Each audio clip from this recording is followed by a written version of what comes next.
everyone, and welcome to the Lumi Knits podcast. This is episode 7. I'm Hayley. I am a middle-aged mom of 2 kids. I love knitting and sewing and telling you all about it. I live in Victoria in Australia, so we have just gone in, well, not just, we've been in for a couple of days now. We're in a snap 5-day lockdown, which is supposed to end on Wednesday. Today is Sunday. We'll have to wait and see if that happens. The case numbers in Victoria are increasing, so we might end up being locked down a little more than what we expected. It's a bit of a bummer. I was supposed to go to my best friend's 40th birthday party this weekend and had lots of fun things lined up to do, but we weren't able to do those. But, we do what we have to do to keep everyone safe and healthy. So I got to knit a little bit more than normal, which was a bonus, and I'll talk about that a little bit later on. The weather's been really cold and wet and rainy here. It's been, quite miserable actually. So we've been inside with the fire going a lot. The kids were really lucky. They got a delivery from my sister-in-law, who's got kids a little bit older than mine, and so they got a whole bunch of toys to play with that are on loan from their cousins. So they've been really happy and busy with that. My daughter has had her first experience of Barbies, and now she is Barbie obsessed. I'm trying a little bit of a different setup today, and I'd love to get your feedback on it. Usually I record with the camera, the back camera, so the better quality one. Today I'm recording with the front camera, and I'm trying to remember to look at the camera instead of at myself on the screen. So far I'm liking it. I can actually see what you're seeing, and hopefully it works out well, because I'm going to try and do this in one take. My husband's just taking the kids down to the creek for a walk, and I want to come back pretty soon because it's not great out there today. We're hoping the weather stays good so we can go for a bike ride up in the mountain bike tracks that aren't far from our house within our 5-kilometre radius. It's really fun. My son's a great little rider, and we're going to get my daughter out on her balance bike, so that should be great. That's my plans for this afternoon. If you want to find me elsewhere on the internet, you can find me on Instagram at lumi.knits or on Ravelry at Lumi Knits X.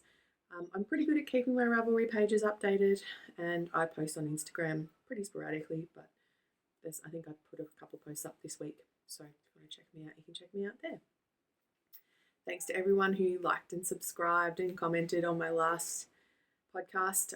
Always love hearing from you. It's fun to get into conversation with people that I don't know or that just have similar interests to me, so I always enjoy that, so thank you very much. If you're new to the podcast, welcome. Hope you enjoy it, and I think I'm going to get going. Today I'm pretty excited because I actually have 2 finished objects, and I was hoping that it would be 3, but I ran out of time this morning, so I didn't quite get there, but I'll show that later on. The first one is my Felix cardigan, which is finally finished. This has been on the needles for 4 months. I got caught on Sleeve Island pretty heavily because the needles that I used to knit this are quite large. I think they're a 6mm. I didn't have any 9-inch circulars for the sleeves, and 9-inch circulars are my preferred method for small circumference knitting. So I had to go to Magic Loop, which I don't love, but I have gotten better at since I completed this project. So I guess that's a really good learning curve. I think I've been looking at the wrong camera the whole time. I don't know. Anyway, you'll have to put up with my crazy eyes. Originally I bought mother of pearl buttons for this, but when they arrived I wasn't super pleased with them. They're a bit irregular, a bit chipped, just not really nice. And so it was just by sheer chance and very lucky for me that my sister-in-law wanted to get rid of my mother-in-law's sewing table that's been sitting in her garage for a very, very long time. So she dropped it off for me, and it was still full of all my mother-in-law's knitting and sewing equipment. And there was a beautiful box of buttons, and there was these, I'll come a little closer so you can see, these lovely wood buttons that just complemented the colour of the cardigan really, really nicely. So I was so happy that I could use something of hers in this project. Overall, I can't say that I'm 100% happy with it. I haven't blocked it yet, so hopefully once I block it, it settles down a little bit and is a bit more, I don't know, more polished, I suppose, which I know happens with blocking. So I've got high hopes for what it's going to look like. I think I may have knitted the wrong size. I know that my gauge was a little out and I was prepared for that because I did want this to be a bit oversized, but I'll show you the arms. They're really long. Like the armpits come down really low. I feel like I probably could have split for sleeves, probably 2 lace increases earlier to have it a bit more fitted, but then you'd barely even see the lace increases. I'm happy with the length. The length is really nice for me. It sort of just hits at the top of my hip bones. So it's going to sit really nicely with jeans and probably not so much the dresses that I tend to wear because they're sort of the top of the bodice usually finishes at my natural waist. So I'm thinking perhaps this is not going to be great for dresses, which is a bit of a bummer because I was kind of hoping to wear it with those. But, you know, it's still come up. It's much better than what I thought it was. I'm not happy with the button bands. They're just a bit wonky and I'm just not happy with it. But once the buttons are done up, you can't notice the real problem areas. And I think once I block it, it's going to look a bit better than what it does now. Overall, I've got a wearable garment. It's super warm. I love the colour. I love the buttons. Like the majority of it I'm happy with. It's just those little niggly bits like the 2 big arms and the button band and that kind of thing. Also, this is my first attempt at a cardigan with buttons, so I've got to cut myself a little bit of slack there. Super glad this is finished and I can finally wear it. We've still got a month of winter, so I'm expecting to get some wear out of it.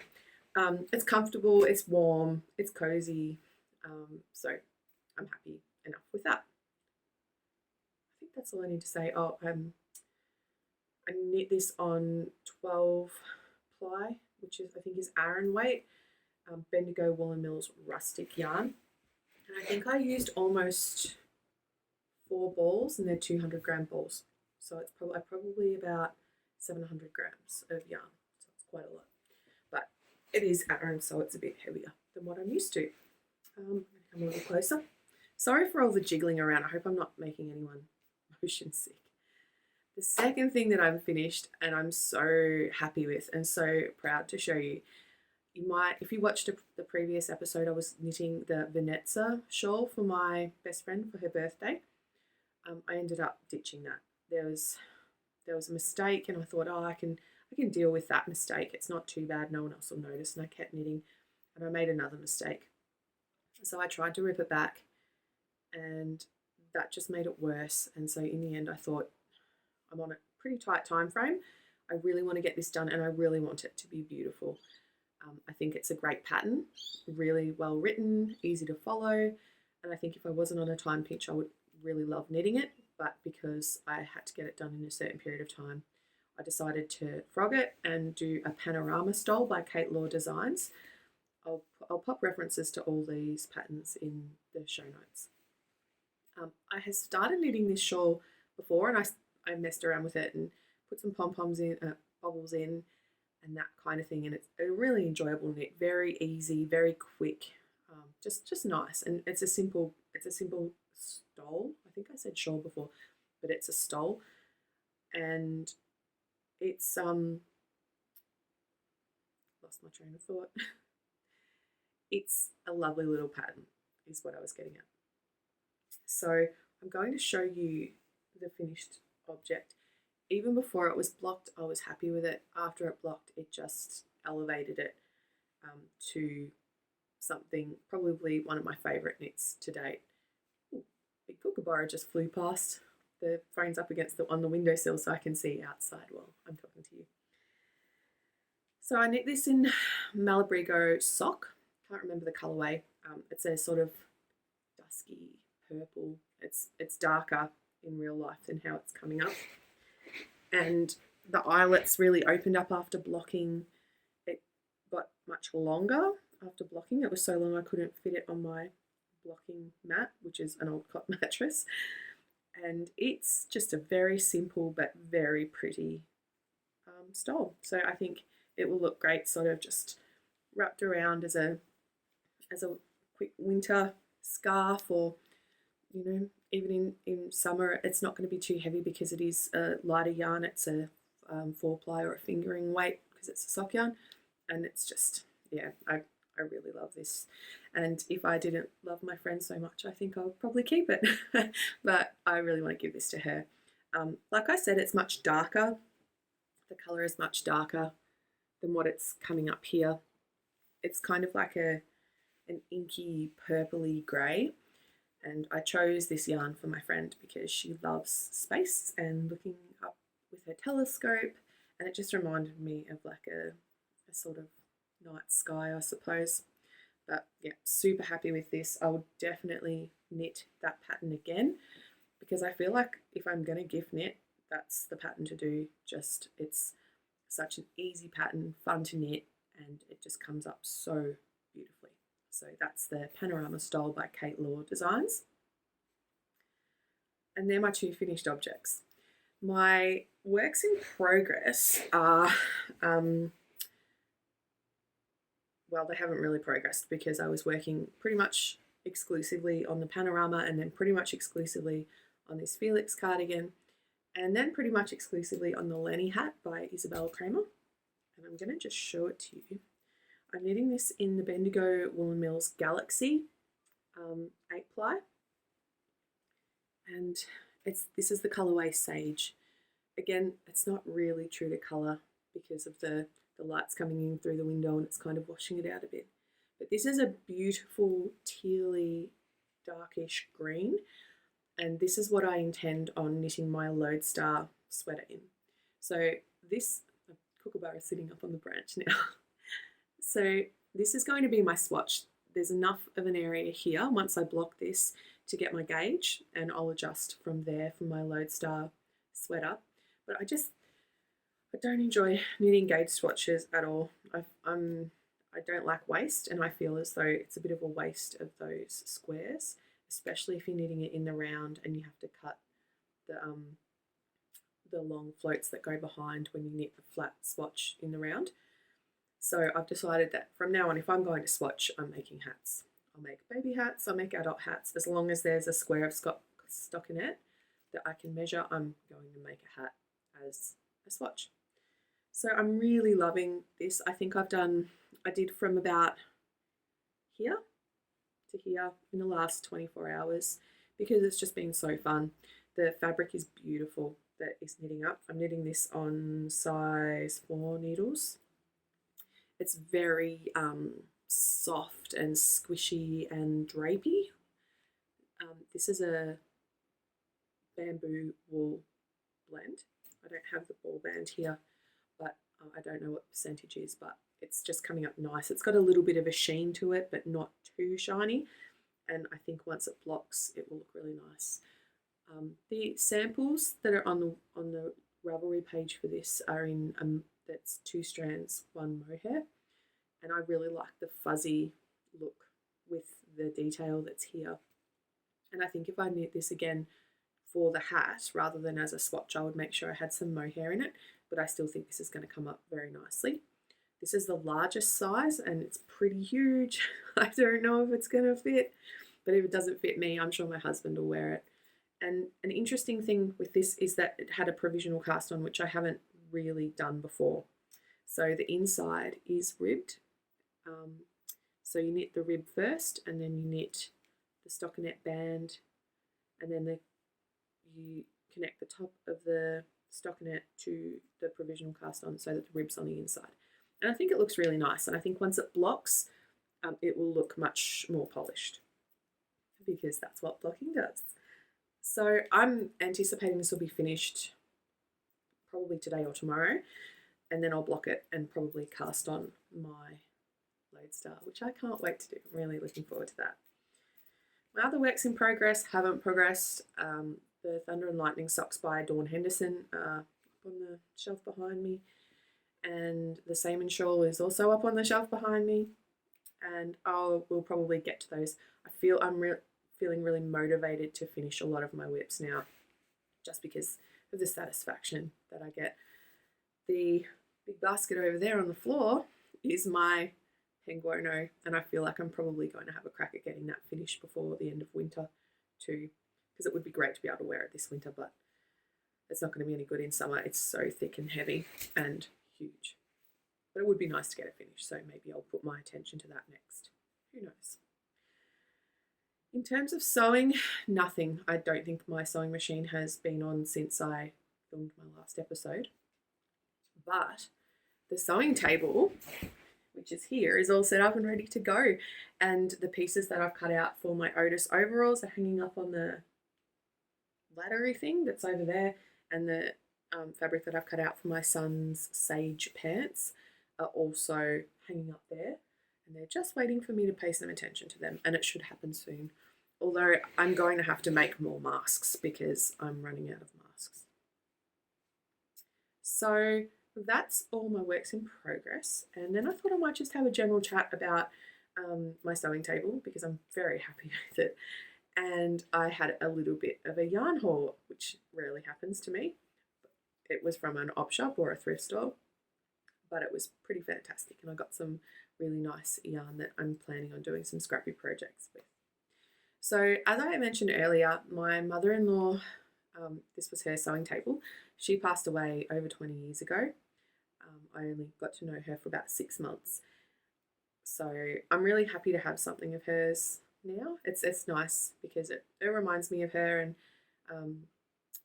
I feel a bit of a connection because she loved to do the same things that I love to do, which is knitting and sewing. So I had to clean it all out because it was still full of all her things and it was exactly as it was left the last time she used it. So it was a bit musty and a bit damp and just needed a good clean up. So I've done all that. The bottom drawer is full of all her bits and bobs, knitting needles, bobbins, threads, things that I'll probably use, but even if I don't, they're still good, so I don't really have the heart to get rid of them. But I cleaned out the top 2 drawers and put all my things in and just cleaned the whole thing. It folds up to be quite a compact little unit, but I have the space, so I think I'm just going to leave it assembled as it is. So I'm really happy with that. There's also, it's over on the other side of my office, there's also a matching seat that goes with it with a hinged lid, and it is completely full. And when I say completely full, I'm not exaggerating. It is full to the top with paper patterns that my mother-in-law used to knit. So I haven't been through those yet. That's going to be a real task, and it's very much a time capsule. So sort of 70s, 80s, 90s patterns, kids patterns, adults patterns, and I'm looking forward to going through it, but I don't have the space for that at the moment. And I'll probably reupholster the top of the seat because it's a bit worn and a bit ruined. But once it's reupholstered, I will be able to put it back on and I'll have a little sewing seat. I'll also need to put new casters on the bottom so I can move it around. But that was pretty exciting, and pretty happy to have that in my office now because I've got a designated work area over there, which it's pretty boring. It's a desk with a computer on it. And now I have a designated sewing area, and my yarn is up over there, and then I've got my drawers that have got all my bits and bobs in them over there. So it really feels like my own space, which is really nice to have. And I just come up here. I've got a beautiful view out of my window. I might even try and flip the camera so you can see. Oh, I don't think I can do that while it's filming. Perhaps I'll splice some in here, and you can see what I can see out of my window. It's a really lovely view.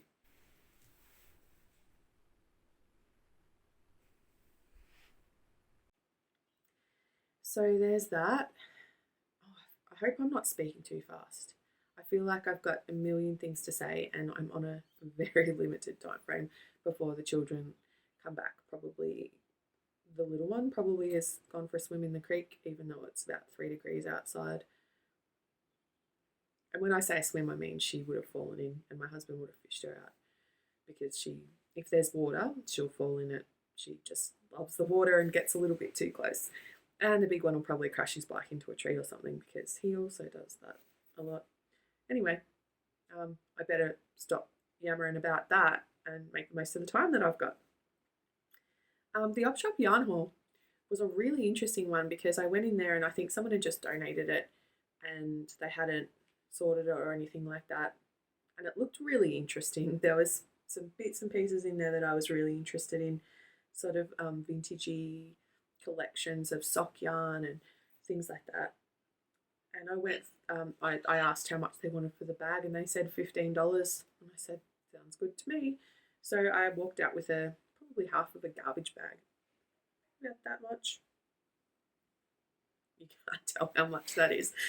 But quite a good amount of yarn, and in all kinds of colours, which is great because I do tend to stick to the colours that I like, and I don't have a lot of variety. And if the kids want something colourful, I'm not really great for that unless I go out and buy something specifically. So yeah, it'll be interesting to see. Once I sort of get my head around all my whips, I will have a look at what I've got and try and sort out a few projects there. I've got a few friends that are having babies, and I thought it might be nice to do some little toys for them rather than, I've gone right off cardigans. I thought about making cardigans, but I can't face the buttons. So I thought about making some toys, but again, DPNs and small circumference is not my specialty. So I don't know. I'll have to look through, see what I can see what sort of inspires me and jumps out at me, and go from there. I think that's all I had to talk about. I could talk about other things, I suppose, like what I've been watching, what I've been reading. I don't know. Is anyone interested in hearing about that? I'm happy to share in the future if you'd like. Let me know in the comments. I can talk about what I've been reading, what I've been watching, what I've been listening to, but I won't go into it today. And knitting podcasts. I've been watching a lot of knitting podcasts. Now I've got my my desk set up, and I have a monitor for my work. I have knitting podcasts on one screen, and then I have my work on the other screen. And most of the time I can manage that quite well. If I really have to concentrate, I turn the podcasts off, obviously. But most of the time, they're just kind of playing in the background. So if you'd like to hear about reading, listening, watching kind of stuff, I'm happy to start tagging that along on the end. Let me know what you think. I think I might leave it there today. I hope I haven't talked too fast. Anyway, I'm sure someone will tell me if I have. Wherever you are, whatever you're doing, I hope you're having a wonderful day, enjoying your life, I suppose. And I'll see you in the next episode. Thanks for watching, and see ya.